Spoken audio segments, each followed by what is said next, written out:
What? A world without dogs? What would life be like? What would this world be like? Of course, a lot of us love dogs. I'm a big dog person. I know if I wasn't here, my dog would be devastated. Isn't that right, Wishbone? Well, she's tired right now. I know she would miss me. But we are going to dive into that today. We are going to talk about what this world would be like, how this world would be so much different if dogs were not here. But before I start barking up the wrong tree, be sure to hit that subscribe button. And if you like, please share. Let's get to it. Many of us love dogs, so much so, we love our furry companions more than we love members of our own family. Because, for many of us, the dog is part of the family. Where's my dog?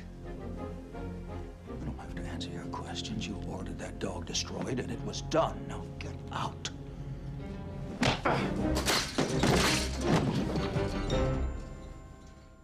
Whoa! Dad! Honey. That was amazing. And with many fun-loving dog owners, the dog brings so much joy and happiness into our lives.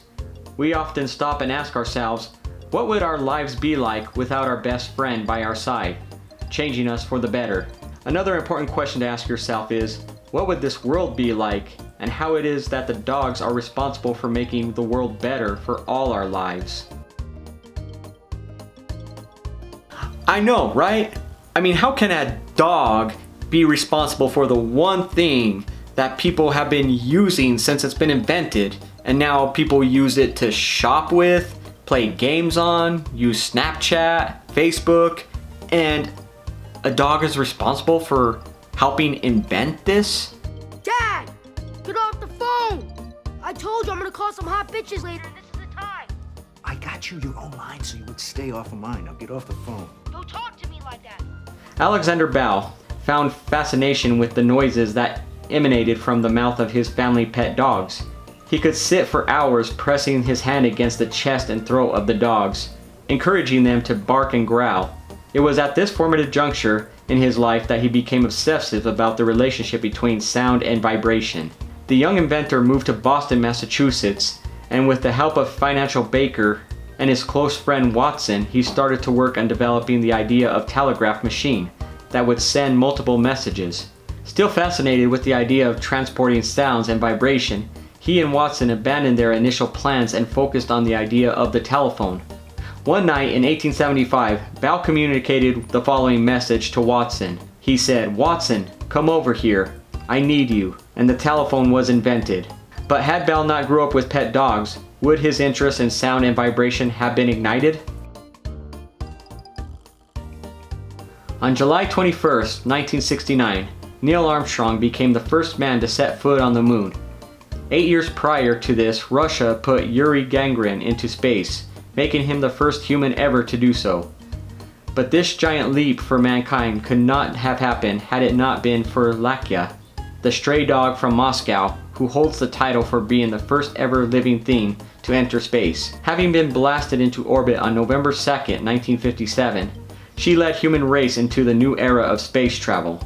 Neil Armstrong did say one small step for man, one giant leap for mankind, but he probably should have added at the end there, and one loud bark for dogs.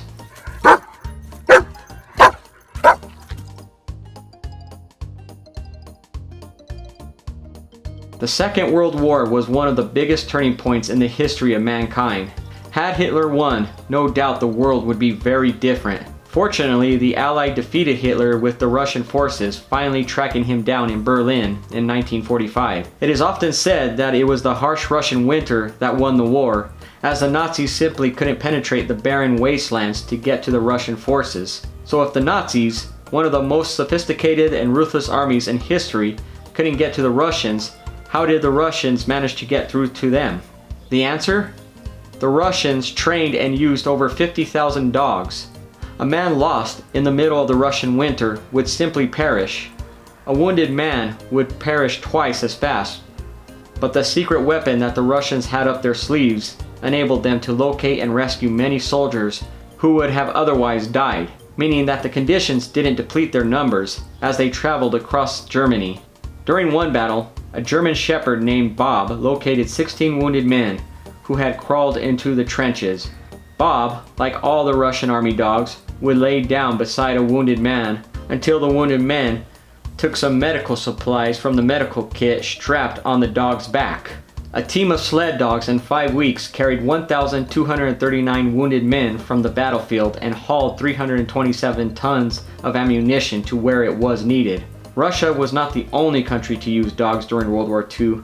Britain had dogs parachute out of planes and sniff for mines and alert the soldiers that German troops were nearby.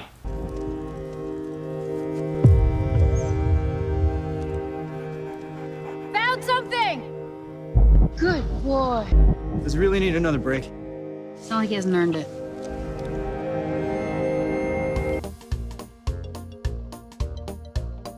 One day in the summer of 1948, George D. Mestral, an amateur Swiss mountaineer, took his dog for a nature hike. Upon returning, he noticed that his dog was covered in burrs, little plant seeds that stick to anything furry. Rather than combing the dog, he fetched his magnifying glass and examined how the burrs were attaching themselves to the dog's coat. Had hooks and fur formed a loop, he began to develop an idea of his own. Following a period of trial and error, the mountaineers turned inventor patented his design, which now forms multi-billion-dollar industry with his over 60 million yards of Velcro produced each year. Animal companionship can be an important, even life-saving component of self-care for people experiencing depression and other mood disorders. Dogs can also help improve quality of life for people with autism. In fact, there's pretty much nothing a dog can't do when it comes to helping others. Take for instance this dog that provides therapy for disabled people by surfing with them. Yes, surfing dog therapy, it's a thing. Reducing stress.